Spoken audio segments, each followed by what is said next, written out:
পরিবর্তী প্রবাহমাত্রা অধ্যায়ের আজকের আলোচ্য বিষয় ফেজর ভেক্টরের সাহায্যে আবেশক, ধারক ও রোধকযুক্ত এসি বর্তনীর পর্যালোচনা। তার এটা দ্বিতীয় অংশ বা শেষ অংশ।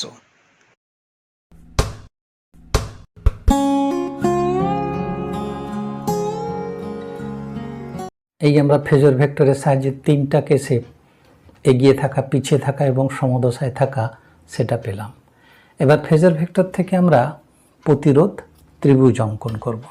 তার আগে আমরা ভোল্টেজের সর্বোচ্চ মান V0 আর সমান আমরা লিখতে পারি সর্বোচ্চ কারেন্ট I0 ইন্টু রোধ।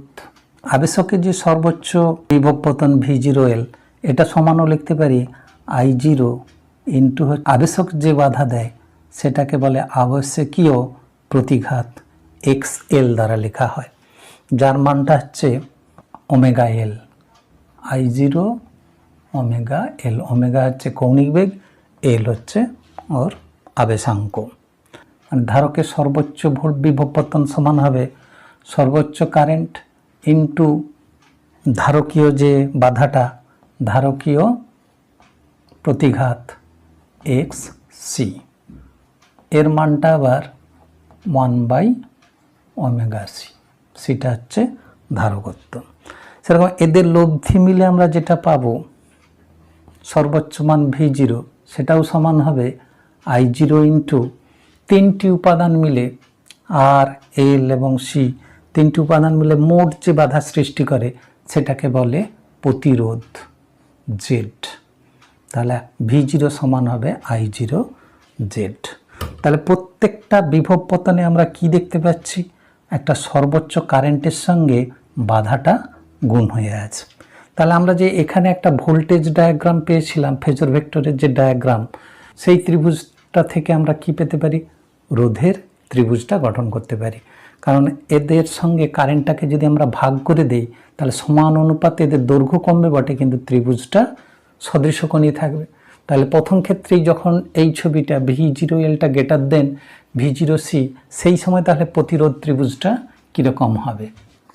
V0 আর X অক্ষ বরাবর ছিল, তার যদি আমরা I0টাকে বাদ দেই তাহলে শুধু R থাকবে, তাহলে X অক্ষ বরাবর R থাকবে, Y অক্ষ বরাবর থাকবে এই দুটোর বিয়োগফল ওমেগা এল মাইনাস 1/ωc, এবং অতিভুজ বরাবর থাকবে টোটাল ইম্পিডেন্স Z, আর এখানে কারেন্টের সাপেক্ষেটা ফাই দশায় এগিয়ে থাকবে।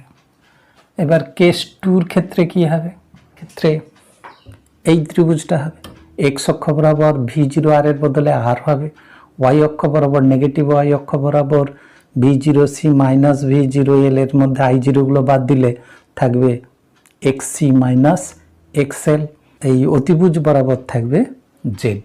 তাহলে এই ত্রিভুজটাই হবে, তবে সদৃশকোণী ত্রিভুজ হবে। এখানকার ভোল্টেজের ত্রিভুজ এবং এখানে রোধের ত্রিভুজ, দুটো ত্রিভুজই সদৃশকোণী হবে। তার মানে এদের দশার পার্থক্য ফাইটাও সমান হবে। তা কেস 3-র ক্ষেত্রে কি হবে, ত্রিভুজটাই গঠন করবে না, কারণ জেডটা একই লাইনে VR বরাবর কারেন্ট বরাবর V থাকায় জেডটা একই রেখা বরাবর থেকে যাবে, ওটা রোধের সমান হবে। এবার এই প্রতিরোধ ত্রিভুজ থেকে প্রতিরোধের রাশিমালাটা কি হবে সেটা আমরা বের করে ফেলতে পারি। তা এটা যেহেতু একটা সমকোণী ত্রিভুজ, তাহলে জেড সমান হবে √ লম্ব স্কোয়ার প্লাস ভূমি স্কোয়ার। এইটাই হলো প্রতিরোধ ত্রিভুজের রাশিমালা। এবার কেস 2-তে যখন ওমেগা সিটা গ্রেটার দেন ওমেগা এল, তখনও আমরা প্রতিরোধ ত্রিভুজের যে রাশিমালাটা পাবো সেটাই লম্ব স্কোয়ার প্লাস ভূমি স্কোয়ার। তাহলে তবে এটা বর্গ থাকায় কী হবে, উভয় ক্ষেত্রেই মানটা, প্রতিরোধ ত্রিভুজের মানটা যদি ফাইটা একই হয়, উভয় ক্ষেত্রেই মানটা একই হবে। এবং কেস 3-তে যখন দুটোই সমান হয়, এই দুটোর মানও সমান হবে, 0 হবে, তখন জেড সমান কী হবে, আর হবে। এবার এই প্রতিরোধ ত্রিভুজ থেকে আমরা দশাটা এগিয়ে আছে না পিছিয়ে আছে কারেন্টের সাপেক্ষে সেটা বলে দিতে পারি। এই আর বরাবরই কারেন্ট, তাহলে এটার থেকে ওই দিকে আছে, মানে ভোল্টেজটা ফাই দশায় এগিয়ে আছে, এটার ক্ষেত্রে ফাই দশায় পিছিয়ে আছে, আর এর ক্ষেত্রে একই লাইন বরাবর থাকবে, সমদশায় থাকবে। এখান থেকে আমরা এই ফাইয়ের রাশিমালাটা আমরা বের করতে পারি। tan ফাই সমান কি, লম্ব বাই ভূমি। তাহলে লম্বটা হচ্ছে omega L minus 1/ωc by ভূমিটা হচ্ছে রোধ। তাহলে এটা আমরা দশা পার্থক্য ফাইয়ের রাশিমালা পেয়ে গেলাম। তার মানে ফাই সমান tan ইনভার্স এইটা। তা দ্বিতীয় ক্ষেত্রে তাহলে কী হবে? দ্বিতীয় ক্ষেত্রে tan ফাই সমান লম্ব বাই ভূমি 1/ωc minus omega L by হচ্ছে আর।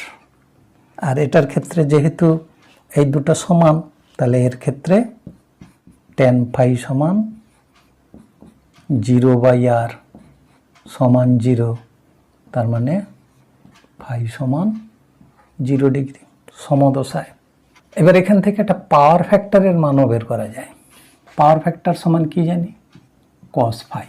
কস ফাই সমান কি, ভূমি বাই অতিভুজ r/z। এর ক্ষেত্রেও একই ব্যাপার পাওয়া যাবে, কস ফাই সমান r/z। এর ক্ষেত্রে পাওয়ার ফ্যাক্টর কস ফাই সমান r/z, জেডের জায়গায় এই দুটো সমান হয়ে যাওয়ায় 0 হবে, তার মানে z সমান r হবে, তার মানে r/r সমান হচ্ছে 1 হবে, ফাই সমান 0 ডিগ্রি হবে। দুই দিক থেকেই আমরা ফাইয়ের মানটা 0 ডিগ্রি পাচ্ছি, পাওয়ার গুণক থেকেও পাচ্ছি, আবার tan ফাই থেকেও পাচ্ছি। তার মানে এরা সমদশায় থাকবে। সর্বোচ্চ বিভব পতন বা প্রদত্ত ইএমএফের সর্বোচ্চ মান V0। তা প্রথম কেসে যখন VLটা greater than VC, omega L greater than 1/ωc, আমরা সর্বোচ্চ বিভবের রাশিমালা জানি V0 সমান I0 ইন্টু 3টি উপাদানের আবেশক, ধারক এবং রোধক, এই 3টা উপাদানের মিলিত প্রভাবে যে বাধা সৃষ্টি করা হয় সেটাকে বলা হয় প্রতিরোধ বা ইম্পিডেন্স।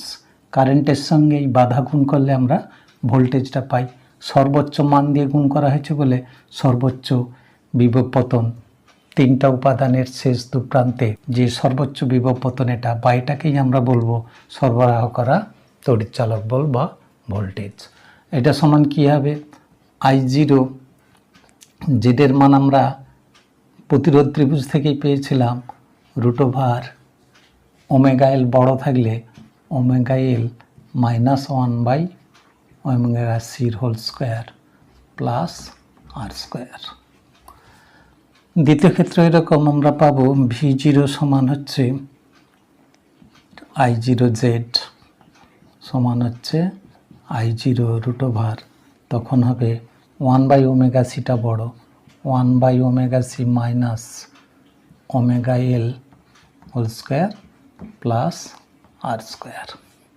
তৃতীয় ক্ষেত্রে যখন এই দুটো সমান তখন এইটার মান 0, তখন কি হবে, V0 সমান I0Z যা I0 আরতা।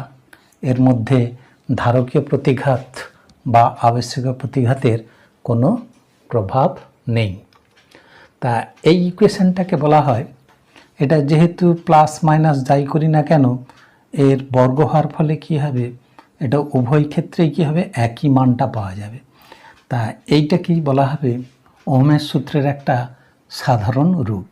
এসি সার্কিটে এই জেডের যে আমরা এক্সপ্রেশনটা পাচ্ছি ωL, ωc আর আর, এইসব কয়েকটা রাশি দ্বারা গঠিত। তাহলে মনে হতে পারে যে জেডটা কেবলমাত্র আবেশাঙ্ক, ধারকত্ব এবং রোধের উপর নির্ভরশীল, তা কিন্তু নয়, আরও একটা বিষয়ের উপর নির্ভর করে। জেড নির্ভর করে কম্পাঙ্কের উপর, কারণ কৌণিক বেগ সমান আমরা কি জানি, কৌণিক বেগ সমান 2π ইন্টু কম্পাঙ্ককে যদি আমরা এফ ধরি, তাহলে এই কম্পাঙ্কের ওমেগার উপর নির্ভর করা মানে এখানে কম্পাঙ্কের উপরও নির্ভর করবে। আবার এখানেও কম্পাঙ্ক আছে, এখানেও কম্পাঙ্ক আছে। এবার কোন ক্ষেত্রে কম্পাঙ্কটা কেমন হবে দেখব, কম্পাঙ্কের উপর কিভাবে নির্ভরশীল। এই প্রথম কেসে যখন ωL গ্রেটার দেন 1/ωc, এটা এই ক্ষেত্রেটা উচ্চ কম্পাঙ্কের ক্ষেত্রে প্রযোজ্য। এটা আমরা দেখিয়ে দিতে পারি মানগুলোকে বসিয়ে। ওমেগার মানটা যদি বসিয়ে দেই 4π² f², এলসিকে যদি এ পাশে পাঠিয়ে দেই 1/LC। একটি সার্কিটের ক্ষেত্রে যে আবেশক তার আবেশাঙ্ক এবং তার ধারকত্ব ধ্রুবক থাকে, তার মানে এই টার্মটা ধ্রুবক থাকে, তাহলে এটার থেকে এইটা বেশি হবে, তার মানে কম্পাঙ্কটা বেশি হবে। তাহলে যখনই ω/L > 1/ωc, এটা কেবলমাত্র উচ্চ কম্পাঙ্কের ক্ষেত্রে প্রযোজ্য হবে। আর দ্বিতীয় ক্ষেত্রে যখন ω/c 1/ωc > ω/L হবে, তখন কি হবে, ঠিক আমরা উল্টোটা পাবো। তার মানে আমরা পাবো 4π² f² < 1/LC হবে। তাহলে এক্ষেত্রে কম্পাঙ্কটা কম হচ্ছে, তাহলে এক্ষেত্র নিম্ন কম্পাঙ্কের ক্ষেত্রে প্রযোজ্য। এবার তৃতীয় কেস, যখন 1/ωc সমান হচ্ছে ω/L, তখন কি আসবে, তখন হচ্ছে 4π² f² সমান হচ্ছে 1/LC। তার মানে কম্পাঙ্কটা হবে 1/2π√1/LC। এটাকেই বলা হয় সার্কিটের অনুনাদি কম্পাঙ্ক। এই কম্পাঙ্কে কি হয়, এই কম্পাঙ্কে কারেন্টের মান ম্যাক্সিমাম হয়, পাওয়ার ম্যাক্সিমাম হয়, কারণ ওই সময় ইম্পিডেন্সের মানটা মিনিমাম হয়।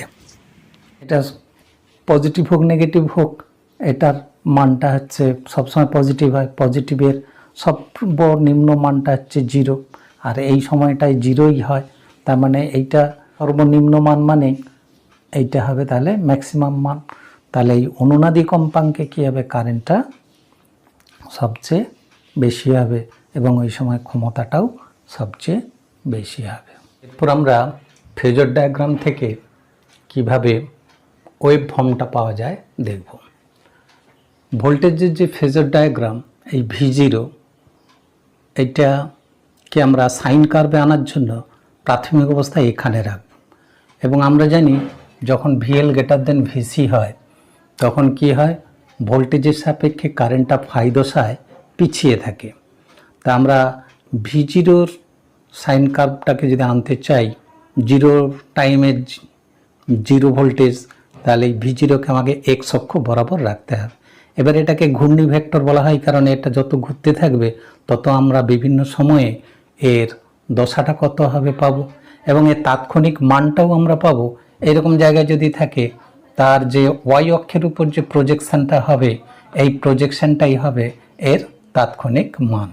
তা আমরা এখন এই ভোল্টেজটাকে আমরা এই 0 করার জন্য x অক্ষের উপর রাখব, আর এ সবসময় ফাই দশায় পিছিয়ে থাকবে। তাহলে এখন ভোল্টেজটা হবে x অক্ষ বরাবর নিয়ে আসতে হবে। এখানে ভোল্টেজের সাপেক্ষে কারেন্টটা ফাই দশায় পিছিয়ে আছে, সুতরাং আমি যখন ভোল্টেজটাকে x অক্ষ বরাবর আনবো, তখন কারেন্টটা ফাই দশায় পিছিয়ে থাকবে তখনও। তাহলে এখানটায় 0 সময়ে, ভোল্টেজের 0 সময়ে কারেন্টটা এই নেগেটিভ দিকে ফাই দশায় পিছিয়ে থাকবে। এখন আমরা যদি ঘূর্ণি ভেক্টরের সাহায্যে ভোল্টেজের কার্ভটা আঁকি, পুরো পর্যায়কালটাকে যদি বড় হাতের টি ধরি, T/4 সময় এইভাবে আসা, মানে তার y অক্ষ বরাবর যে প্রজেকশনটা এইভাবে বাড়তে থাকবে, বাড়তে বাড়তে এইখানটা সবচেয়ে বেশি হবে। তাহলে আমরা এই T/4 সময় পরে যে লেখচিত্রটা পাবো ভোল্টেজের, সেটা আমরা প্রত্যেকটা মানকে টাচ করালে এই লেখচিত্রটা পাবো। 0 সময়ে 0 এবং T/4 সময়ে সর্বোচ্চ মান এইটা পাবে।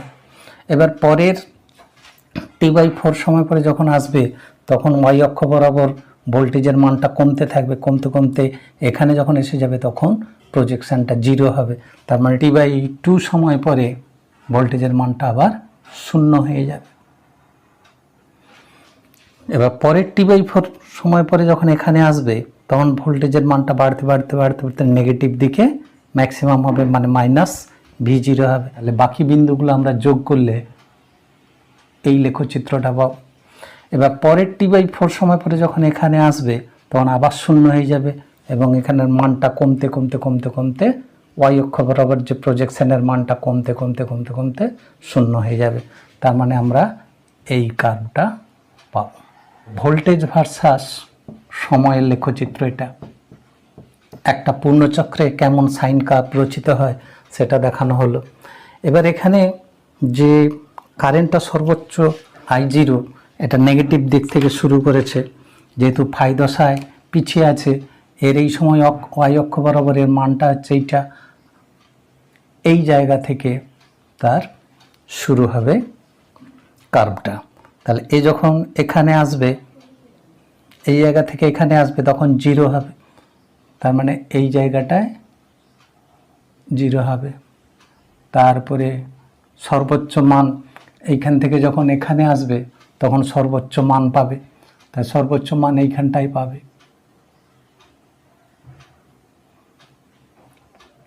এবার এখান থেকে আবার যখন এখানে চলে আসবে কারেন্টের মানটা আবার 0 হবে, এই বিন্দুতে 0 হয়ে যাবে।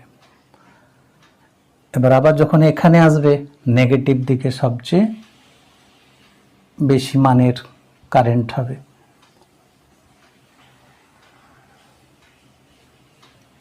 এই হচ্ছে কারেন্টের সাইন কার্ভ। এইখানটা হচ্ছে প্লাস I0, এদিকটা হচ্ছে মাইনাস I0। সবসময় ফাই দশায় পিছিয়ে আছে, নেগেটিভ দিক থেকে শুরু হয়েছে, অথবা ভোল্টেজে যখন সর্বোচ্চ মান পাচ্ছে তখন কারেন্ট কিছু সময় পরে তার সর্বোচ্চ মান পাচ্ছে। তার মানে ভোল্টেজের সাপেক্ষে কারেন্টটা সবসময় পিছিয়ে আছে। এবার আমরা এখান থেকে ভোল্টেজের সমীকরণ, ভোল্টেজের তাৎক্ষণিক মান এবং কারেন্টের তাৎক্ষণিক মানটাও আমরা বের করতে পারি। এই ভোল্টেজটা যদি টি সময়ে এইরকম পজিশনে এসে তাহলে তার ওমেগা কৌণিক বেগে যদি যায়, টি সময়ে কতটা হবে, ওমেগা টি কোণ রচনা করবে। আর এর সঙ্গে এটা সবসময় ফাই দশায় পিছিয়ে আছে, এখানে এলেও এর ফাই দশায় সবসময় পিছিয়ে থাকবে। তার মানে এ কত কোণ রচনা করবে এক্সের সাপেক্ষে, এখান থেকে এতটা ওমেগা টি, আর এখানে ফাই পিছিয়ে আছে, তাহলে এ এক্স অক্ষের সঙ্গে যে কোণ করবে সেটা হচ্ছে ওমেগা টি মাইনাস ফাই। এটাই হবে কারেন্টের দশা। তাহলে সেই ছবিটা যদি আমরা আঁকি, টি সময় পরে ভোল্টেজটা এলো এখানে, টি সময় পরে যে কোণ রচনা করবে সেটা হচ্ছে ওমেগা টি। তাহলে এখানে যে কোণ রচনা হলো সেটা হচ্ছে ওমেগা টি। এই পজিশনেও কি হবে, কারেন্টটা ফাই দশায় পিছিয়ে থাকবে, এইখানে ফাই দশায় এ পিছিয়ে থাকবে। তাহলে এখানে কারেন্টের দশাটা হবে এখান থেকে এতটা ওমেগা টি আর সেখান থেকে ফাই কম। তাহলে কারেন্টের দশা হবে ওমেগা টি মাইনাস ফাই, যেখানে ভোল্টেজের দশা কত, ওমেগা টি। এবার আমরা ভোল্টেজের তাৎক্ষণিক মান বের করতে পারি। ভোল্টেজ ভি সমান তার সর্বোচ্চ মান V0 সাইন ওমেগা টি, এটা হচ্ছে ভোল্টেজের দশা। আর কারেন্টের তাৎক্ষণিক মান সমান তার সর্বোচ্চ মান I0, এবার সাইন তার দশা ওমেগা টি মাইনাস ফাই। তাহলে আমরা এই ফেজর ডায়াগ্রাম থেকে কি করতে পারলাম, ভোল্টেজের তাৎক্ষণিক মানটাও পেলাম, আবার কারেন্টেরও তাৎক্ষণিক মানটা পেলাম। দ্বিতীয় ক্ষেত্রে যখন ধারকে বিভব পতন বা সর্বোচ্চ বিভব পতন আবেশকে বিভব পতনের থেকে বেশি হবে, অথবা 1/ωc গ্রেটার দেন ωL হবে, তখনকার ওয়েভ প্যাটার্নটা কেমন হবে এবং তখনকার তাৎক্ষণিক ভোল্টেজ এবং তাৎক্ষণিক কারেন্টের রাশিমালা কি হবে সেটা আমরা নির্ণয় করব ফেজর ডায়াগ্রাম থেকে। তাই এখানে দ্বিতীয় কেসে যেহেতু ভিসিটা বড়, তাহলে এর মানটা বড় করেই আঁকা যাক। এটা হচ্ছে V0c। তাহলে এই দুটো ভেক্টরের লব্ধি ভেক্টরটা যেহেতু বিপরীতমুখী এবং এদের একটা বেশি একটা কম, তাহলে এদের বিয়োগফলটা হবে লব্ধি এই বরাবর। এদের যে লব্ধি হবে এই লব্ধিটাই হবে ওই তিনটা উপাদানের দুই প্রান্তে মোট বিভব পতন। তা এই লব্ধিটা আমরা যেহেতু 90 ডিগ্রি কোণ করে আছে, কি করে পাবো? সামান্তরিক সূত্র থেকে পাবো। এবং এখানে কর্ণ হবে, যেহেতু 90 ডিগ্রি কোণ করে আছে, তাহলে এই বরাবর হবে মোট বিভব পতনের সর্বোচ্চ মান V0, বা এটাকেই বলতে পারি এসি উৎসে সর্বোচ্চ যে পরিমাণ তড়িৎচালক বল সাপ্লাই করা হচ্ছে। তাই এখানে আমরা দেখতে পাচ্ছি এই ভোল্টেজটা কারেন্টের সাপেক্ষে ফাই দশায় পিছিয়ে আছে। এবার এইটার আমার সাহায্যে এখানে আমরা ওয়েভ ফর্মটা আঁকবো। ভোল্টেজটাই কারেন্টের, এদের মধ্যে সবসময় দশা পার্থক্যটা ফাই থাকবে। এটাকে আমরা যদি ঘূর্ণন করি, ঘূর্ণন ভেক্টরের সাহায্যে নিয়ে যাই, এইভাবে পুরো যদি ঘূর্ণন ঘটাই, যেটা এখানে আমরা দেখতে পাবো, পূর্ণ ঘূর্ণনে আমরা যে কোনো মুহূর্তে তার তাৎক্ষণিক মানটা ওয়াই অক্ষের উপর প্রজেকশন থেকে পেয়ে যাব, এবং এরা সবসময়ই ফাই দশায় পিছিয়ে থাকবে। এবার আমরা চাচ্ছি যে 0 সময়ে 0 এইরকম ভোল্টেজের কার্ভটা আনতে চাই, এরকম পরিচিত আমরা একটা সাইন কার্ভ আনতে চাই। তাহলে ভোল্টেজটাকে কি করতে হবে? এক্স অক্ষ বরাবর রাখতে হবে। তাহলে এক্স অক্ষ বরাবর যদি রাখি, ভোল্টেজের সাপেক্ষে কারেন্ট ফাই দশায় এগিয়ে আছে, তাহলে এইভাবে যদি হয়, তাহলে কারেন্টটা এখানে ফাই দশায় এগিয়ে থাকবে। তাহলে আমরা এখন এই ছবিটাই আঁকি, ভোল্টেজটাকে এক্স অক্ষের উপর এবং ফাই দশায় এগিয়ে থাকবে কারেন্টটা, এই ছবিটা আমরা এবার অঙ্কন করব। এই ভোল্টেজকে আমরা এক্স অক্ষ বরাবর আনলাম, এর সাপেক্ষে কারেন্টটা ফাই দশায় এগিয়ে আছে, এবার ঠিক ফাই দশায় এগিয়ে থাকবে। এবার এইখানটা যদি আমরা সেই রকম লেখচিত্রটা অঙ্কন করি, 0 সময়ে 0 প্রক্ষেপ, এবার এইভাবে ঘুরতে থাকলে তার এই ওয়াই অক্ষ বরাবর ভোল্টেজের মানটা ক্রমশ বাড়তে বাড়তে বাড়তে বাড়তে একটা সময় T/4 সময় পরে সর্বোচ্চ মান পেয়ে যাবে। তার মানে সেই কাপটা এটা হবে। অনুরূপভাবে এখানে এলে এই এতটা লেখচিত্র পাবো, এই পরের T/4 সময় পরে এই লেখচিত্রটা পাবো, তার পরের T/4 সময় পরে এই লেখচিত্রটা পাবো। তাই ভোল্টেজের সাইন কার্ভটা আগের মতোই পেলাম। এবার কারেন্টের ফেজর ভেক্টরের সাহায্যে আমরা যদি ওয়েভ প্যাটার্নটা দেখতে চাই, তাহলে যখন এর 0 সময়ে এর কিন্তু ওয়াই অক্ষ বরাবর একটা মান থেকে গেছে, এই প্রক্ষেপটা, এইটা বা এইটা বা এখানে এটা, এখান থেকে তাহলে কারেন্টের লেখচিত্রটা শুরু হবে। 0 সময়ে তার একটা মান থেকে যাবে, সেই মানটা হচ্ছে পজিটিভ দিকে +I0 সাইন ফাই। এবার এই সময়ে তার সর্বোচ্চ মান পাবে, এখানটায় 0 মান পাবে, সর্বোচ্চ মান আবার পাবে, আবার 0 মান এইখানটায় পাবে। এইভাবে এটা হচ্ছে কারেন্টের লেখচিত্রটা গঠিত হবে। তাহলে এই কার্ভটা হলো কারেন্ট ভার্সাস সময়ের লেখচিত্র, আইটি কার্ভ। এবার এখান থেকে আমরা যদি টি সময় পরে এটাকে নিয়ে আসি, তাহলে ওমেগা কৌণিবেগে এ কতটা কোণ রচনা করবে? ওমেগা টি ভোল্টেজটা। তা সেই ছবিটা এবার আঁকি। তাহলে টি সময়ে কতটা কোণ রচনা করবে? Omega t. তাহলে এই জায়গাটাই হচ্ছে তার দশা, ওমেগা টি ভোল্টেজের দশা। আর ঠিক ওই মুহূর্তে, ওই টি মুহূর্তে কারেন্টের দশা কী হবে? ও যে এক্স অক্ষের সঙ্গে যে কোণ রচনা করেছে সেটা হবে ওমেগা টি প্লাস ফাই। তাহলে কারেন্টের দশা হবে ওমেগা টি প্লাস ফাই। তাহলে ভোল্টেজের দশা হলো ওমেগা টি, এটা। তাহলে ওর রাশিমালা হবে, তাৎক্ষণিক রাশিমালা ভোল্টেজের ভি সমান V0 সাইন ওমেগা টি। আর কারেন্টের দশা কী হবে?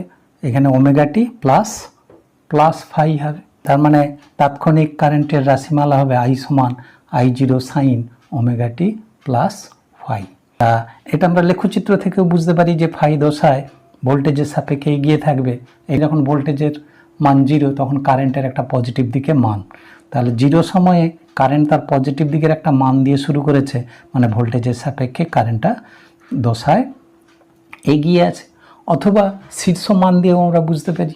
শীর্ষ মানে দেখা যাবে ভোল্টেজ যে সময় সর্বোচ্চ মান পাচ্ছে তার আগেই কারেন্টটা তার সর্বোচ্চ মান পেয়েছিল। সুতরাং ভোল্টেজের সাপেক্ষে কারেন্টটা ফাই দশায় এগিয়ে আছে, এই শীর্ষ মান থেকেও আমরা বুঝতে পারি। এইভাবে আমরা ফেজর ডায়াগ্রাম দিয়ে প্রতিরোধ ত্রিভুজ অঙ্কন করতে পারলাম। প্রতিরোধ ত্রিভুজ থেকে তার প্রতিরোধের ইম্পিডেন্সের মানটা কত হবে বের করতে পারলাম, এবং প্রত্যেকের দশা পার্থক্য কত হবে সেটা পেলাম, এবং সেটা এগিয়ে আছে না পিছিয়ে আছে সেটাও পেলাম, এবং সর্বোচ্চ ভোল্টেজের মান কত হবে সেটাও পেলাম, এবং ক্ষমতা গুণক কস ফাইয়ের মানটাও আমরা এখান থেকেই পেলাম। আবার এখান থেকেই আমরা লেখচিত্রটা অঙ্কন করতে পারলাম। ভি ভার্সাস টির লেখচিত্র কী হবে, কারেন্ট ভার্সাস সময়ের লেখচিত্র কী হবে, এবং প্রতি মুহূর্তে তাৎক্ষণিক ভোল্টেজের মান এবং সেই মুহূর্তে তাৎক্ষণিক কারেন্টের মান কত হবে সবই আমরা এই ফেজর ডায়াগ্রাম থেকে পাচ্ছি। Thank you for watching.